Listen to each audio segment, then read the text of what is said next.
दोस्तों नमस्कार। Colonel Ajay CEO Ajay astro money group first global astro finance digital channel से आपसे मुखातिब होता हूं। आज 12 मार्च सन 2025 बुधवार। दोस्तों अजय एस्ट्रो मनी ग्रुप देश का पहला चैनल है जो 42 कमोडिटीज 5 मार्केट पर लगातार अपडेट और विश्लेषण आप तक प्रस्तुत करते हैं। दोस्तों हम वर्तमान ही नहीं भविष्य का भी करते हैं सटीक आकलन। दोस्तों जैसा कि हमने आपको जनवरी महीने में अपडेट दिया था कि फरवरी और मार्च महीना पूरे अंतर्राष्ट्रीय व्यापार जगत के लिए महत्वपूर्ण साबित हो सकता है। इसका प्रमुख कारण ये था कि अमेरिकी राष्ट्रपति डोनाल्ड ट्रंप के शपथ लेने के बाद अब अमेरिका अपने देश को बचाने और उसको सर्वोपरि बनाने के लिए प्रयासरत हो गया है और उसने कुछ नए टैरिफ अलग अलग देशों पर थोप दिए हैं। महत्वपूर्ण यह है कि इसका असर पूरे वर्ल्ड पे पड़ रहा है। अब जानिए अमेरिका के बिजली उपभोक्ताओं के लिए क्या परेशानी साबित हो रही है। जानिए रिपोर्ट पूरी विस्तार से। दोस्तों खबर निकल के आ रही है कि अमेरिकन राष्ट्रपति डोनाल्ड ट्रंप की टैरिफ नीति के कारण अमेरिका में बिजली का आपातकाल लगाना पड़ सकता है।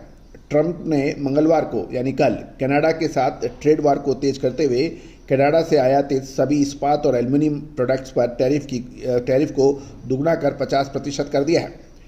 मंगलवार को ट्रंप ने कहा यह टैरिफ सुबह 12 मार्च से लागू हो जाएगा, यानी आज से 12 बजे से लागू माना जाएगा। राष्ट्रपति के इस निर्णय से कनाडा के लिए टैरिफ दर दुगनी हो गई है। ट्रंप का नया टैरिफ हमला कनाडा के प्रांत ओटोरिया के पीएम ड्रग फूड की घोषणा के बाद आया।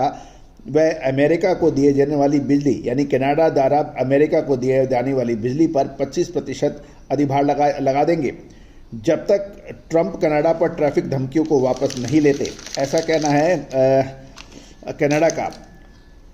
अमेरिका के 3 प्रांत न्यूयॉर्क, मिशिगन और मिनेसोटा में करीब 15 लाख घर और व्यापार ओटोरिया की बिजली पर निर्भर माने जाते हैं।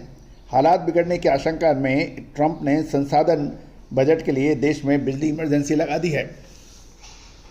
ट्रंप का ये कहना है कि डेयरी और अन्य कृषि उत्पादों पर लागू व्यापार संरक्षण के लिए कनाडा की कड़ी आलोचना करते हुए धमकी दी है कि यदि कनाडा अन्य गंभीर दीर्घकालीन टैरिफ को नहीं हटाता तो अमेरिका में आने वाली कारों पर टैरिफ में इतनी वृद्धि करेंगे कि कनाडा का ऑटो सेक्टर स्थायी रूप से बंद हो जाएगा।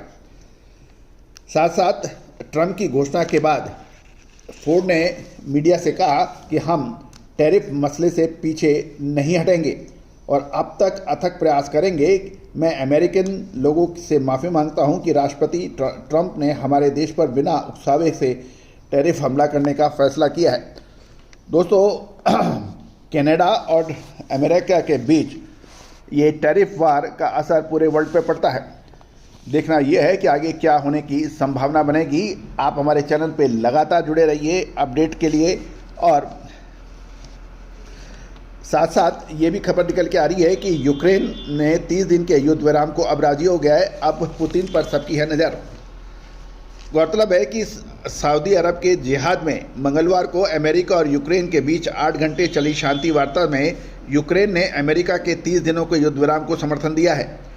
दोनों देश वार्ता के बाद संयुक्त वक्तव्य के अनुसार यूक्रेन ने तत्काल इंटरिम 30 दिवसीय युद्ध विराम लागू करने के अमेरिकी प्रस्ताव को स्वीकार करने पर सहमति जता दी है। दोनों पक्षों को आपसी सहमति से इसे आगे बढ़ाया जा सकता है, लेकिन यह युद्ध विराम तभी लागू होगा तब रूस इस युद्ध विराम की शर्तों को स्वीकार करेगा। समझौते की बात माने तो अमेरिका तुरंत यूक्रेन के साथ खुफिया जानकारी साझा करने पर रोक हटा लेगा। यूक्रेन द्वारा सुरक्षा सैन्य मदद देना भी शुरू करेगा।